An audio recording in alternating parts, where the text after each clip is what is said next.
I'm going to start to understand what eating a lot of sugar does to the blood sugar spikes that happen within my body. So I'm going to eat, and I don't want to, I've been dreading this, 100 grams of licorice.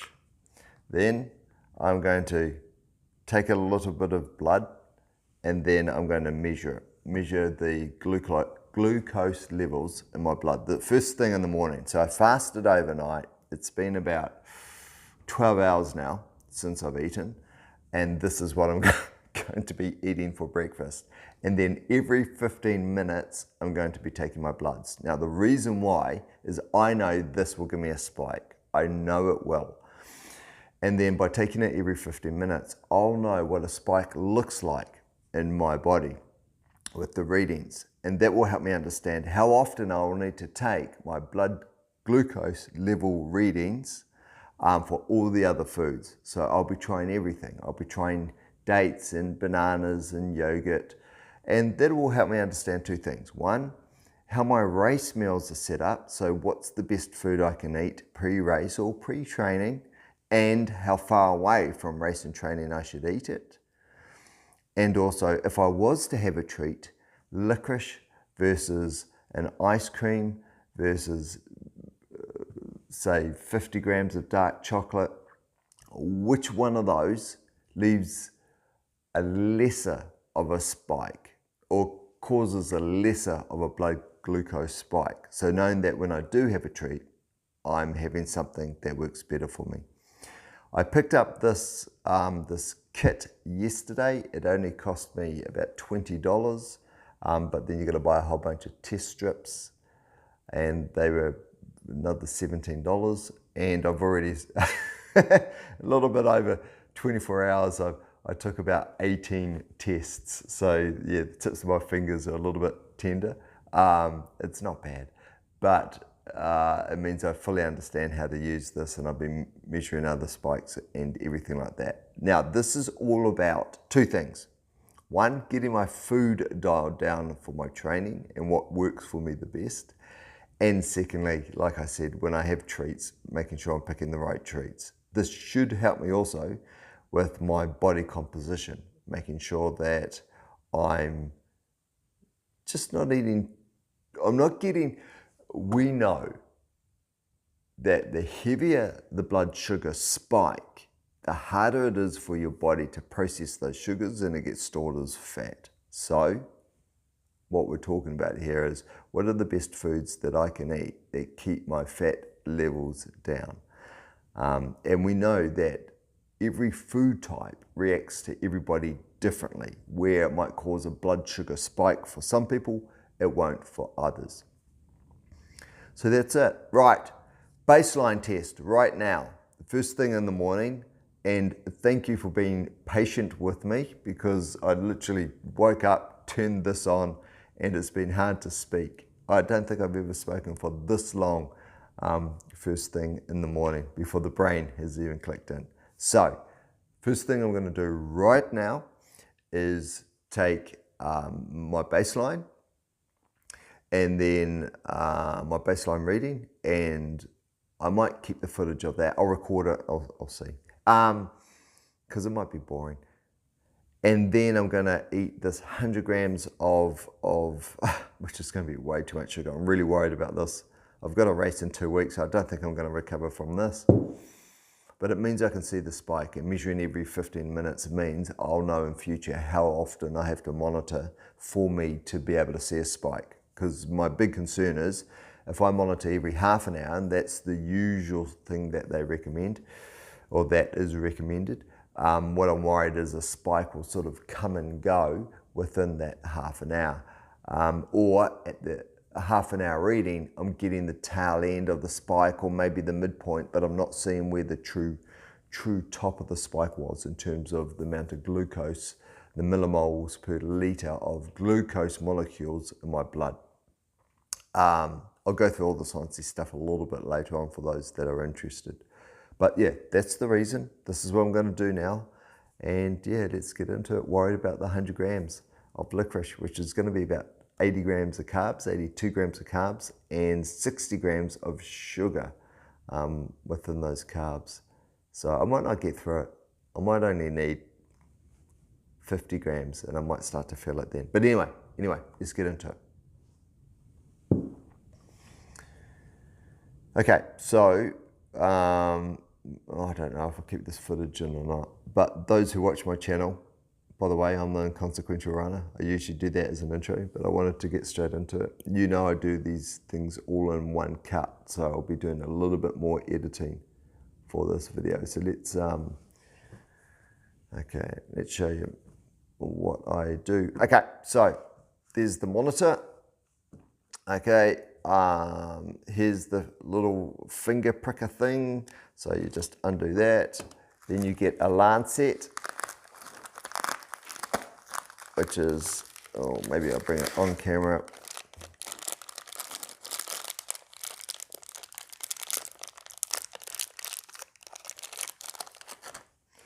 All right, you put the Lancet into the finger pricker. You untwist the little plastic tab on the top that exposes the finger pricker. You then screw on the top and it's all lined up. I have it on the deepest setting, 7.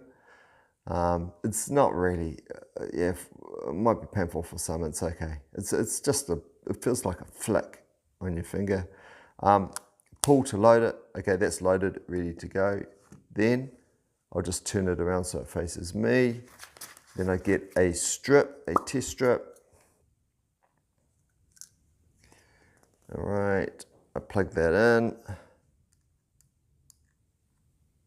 And it turns itself on. It tells me when it's ready. So that symbol there is saying, okay, ready to prick your finger. And then once I prick my finger, and there's a little bit of blood there, not much, then I just test it. So I'll be methodical with this. I'll start with my little finger, put it on, press the button, pop. That's it. You can see a little bit of blood coming out there. Potentially just a bit of squeeze, and then you only need a droplet. But I can't see it, about that big. 1 or 2 goes on. Here's my baseline. It's reading 5, 4, 3, 2, 1. Okay, 5.1. So, okay, I've got my baseline. It's now, okay, made a note of the time and I add 15 minutes to that and I'll test in 15. All right, let's go. Now, these things.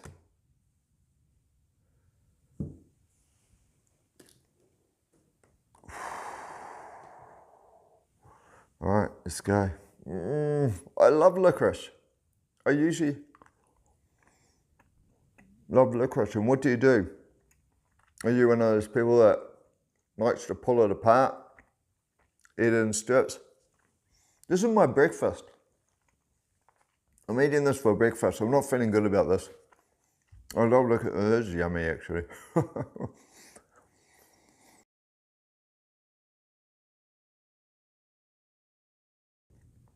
So I'm going to be eating and speaking because I need to get this stuff down quick.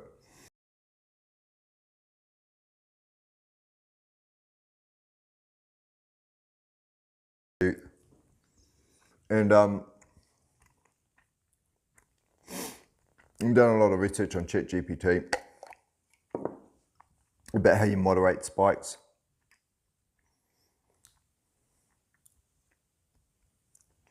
I'll talk all about that in a second.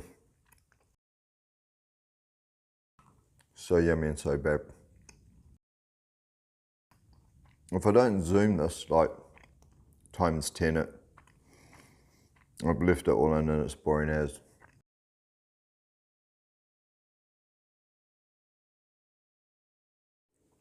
It's going to take me 15 minutes to eat these.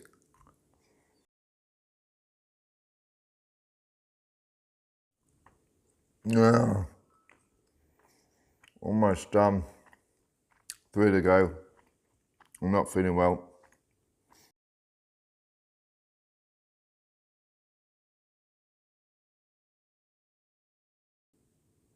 Okay, that's done. 100 grams of licorice. Don't usually eat that for breakfast, never.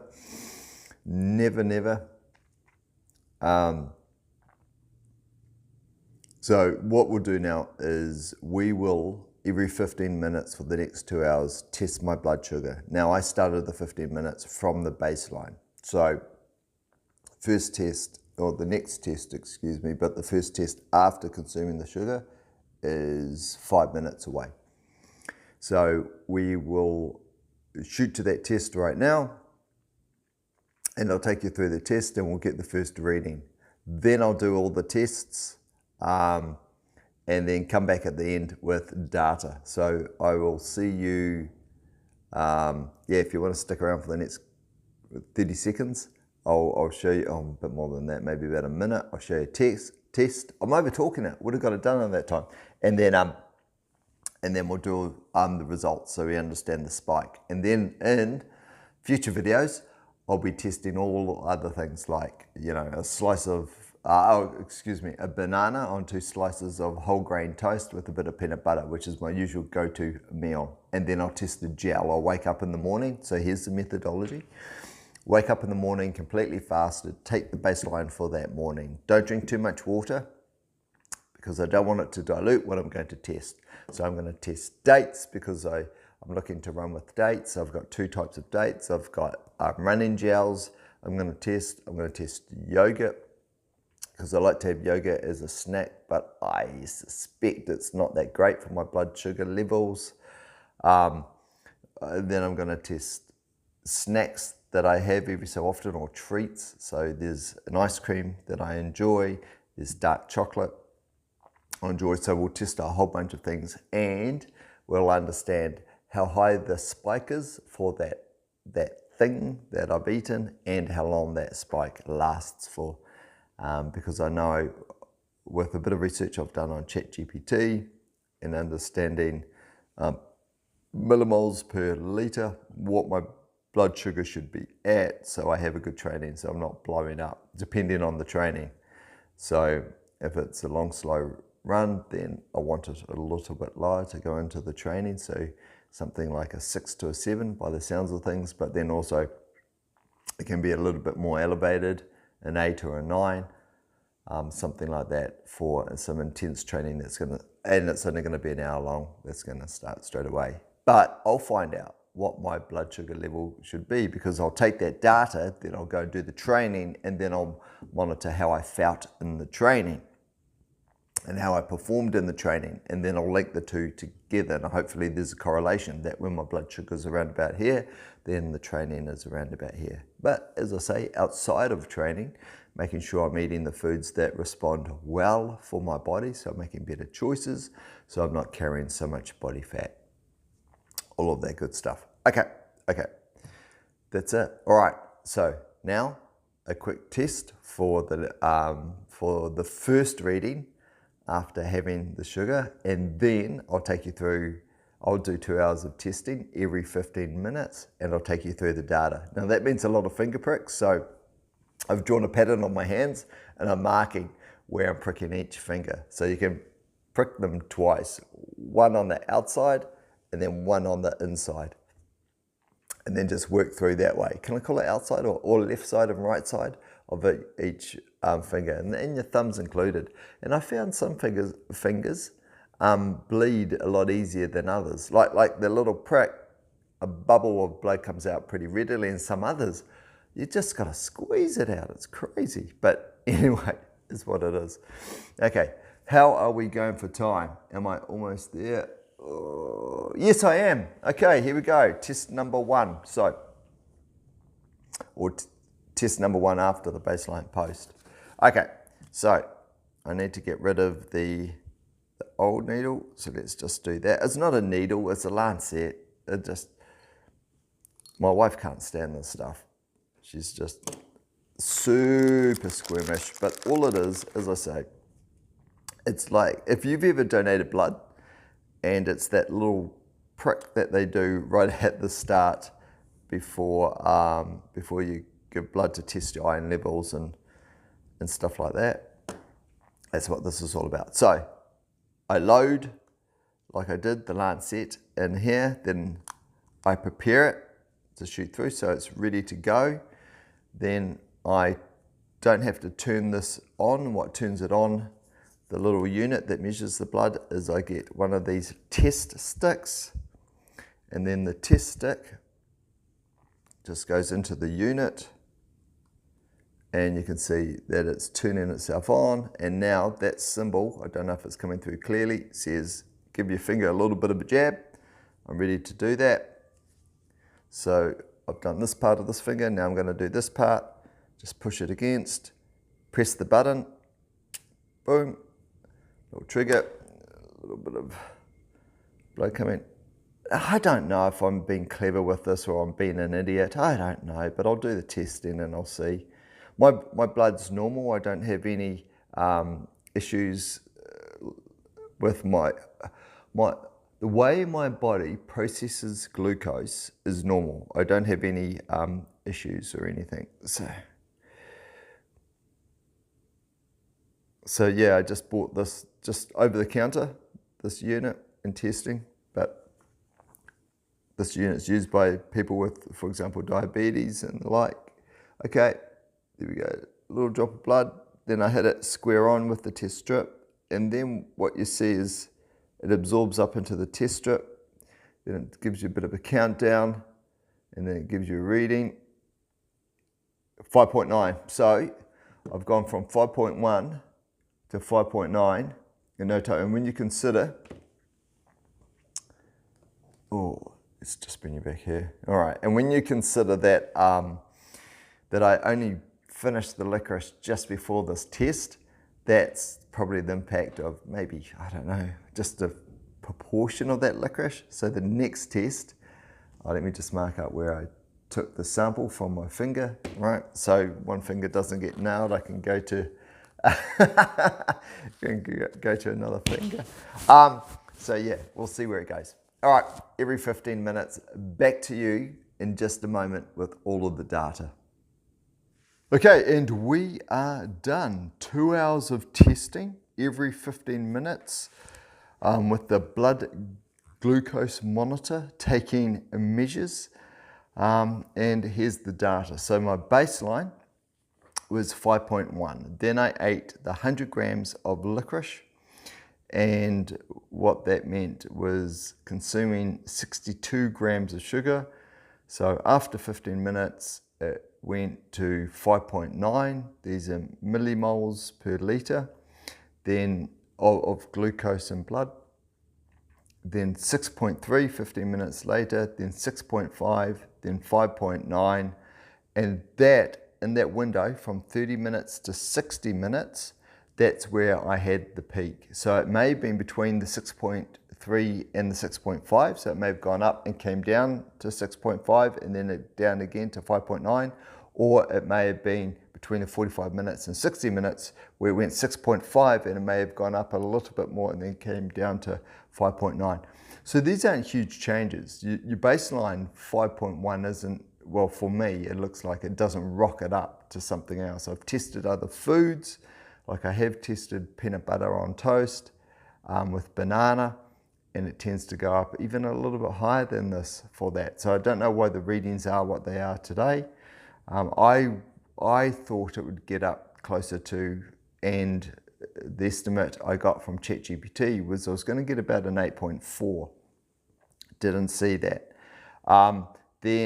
Then, so an hour 15 later, 5.6, then 5.3, 5.1, and then 4.8. And that's basically where I was. So 2 hour window from 30 minutes to 6.3, 15 minutes later at 45 minutes, 6.5, and then 15 minutes later again, 5.9. So my peak was between 30 and 60 minutes. All right, that's it. Now, I know then any testing I do, if something's going to cause a spike, it's going to be between 30 and 60 minutes. So I will test at 30, 45, and 60. And that might be my first test at 30. So I won't do a 15-minute test now. And that was the purpose of today, knowing that eating a lot of sugar will produce a spike, and I want to make sure my tests are regular enough where I don't miss a spike. So if I had tested at 30 and 60, I would have missed the 6.5 reading at 45 minutes, which is the highest. So I will test in 10 or 15 or maybe even 10-minute intervals at 30. So baseline, 30 minutes test, then I might test at 45 and 60 or 40, 50 and 60. And then from there, 60, then 90, then every half an hour, and see where that goes. All right, and that is it. Any questions you've got, just throw them below. Thanks for putting up with the quality of this video. Just recording it first thing, no prep. Well, a little bit of prep. I thought about what I was going to say the night before, but and I set up today's experiment. Yeah, any questions you've got, let me know. Where I'm going from this is I'm going to be testing, as I say, a whole bunch of other food groups, from stuff I consume pre-training, stuff I consume during training, those are the gels, dates, other things, and also a few snacks to ask which snack is better if I am going to consume a snack or a treat or whatever you want to call it. And it looks like licorice on the face of it isn't too bad, especially if I can restrict myself, and this should be easy enough, to 40 grams, because 100 grams of licorice was hard eating. Anyway, if you have any thoughts in terms of what I should be experimenting with, let me know. But I think with a continuous glucose monitor, which you can buy, and I'm unclear on the pricing, but it looks to be about 200 New Zealand dollars. You can get one, and that just monitors your glucose level every 2 minutes. So it's a little plastic tab that you stick to your skin, and it just sends out a reading every 2 minutes. It looks to be between 10 and 14 days. Pretty expensive, but as I say, or as I'm thinking, if I have a 2-week nutritional plan built, so every day I'm testing something, it should give me insights about what to eat. And that's what I want. I just want to know, what should I eat that makes me perform better or enables me to perform better? And outside of training meals, what should I eat that just works better with my system, and certainly doesn't give me sugar spikes where my body has to release a lot of insulin to deal with it and store that excess glucose as fat. So yeah, if I can find foods that work better for me than others, then I can gravitate towards them. That's the whole idea of this. Anyway, any questions, any thoughts on what I can try next, let me know. Thanks for your patience to get to the end of the video. Hope there's something insightful for you, and it might be something you look to try. Obviously, anything I'm talking about is my experience. I'm not going to, this is by no extent any medical advice, and I'm not suggesting you should do this, and I'm not suggesting I even know what I'm doing. I'm trying to be as sensible as I can in terms of the way I'm conducting this experiment and the insights I get from it, and the integrity and the substance of those insights, being able to make better decisions. Okay, that's it. All right, catch you in the next one. Thank you. Take care. And I'll be a bit more energized. It won't be in the morning. Bye.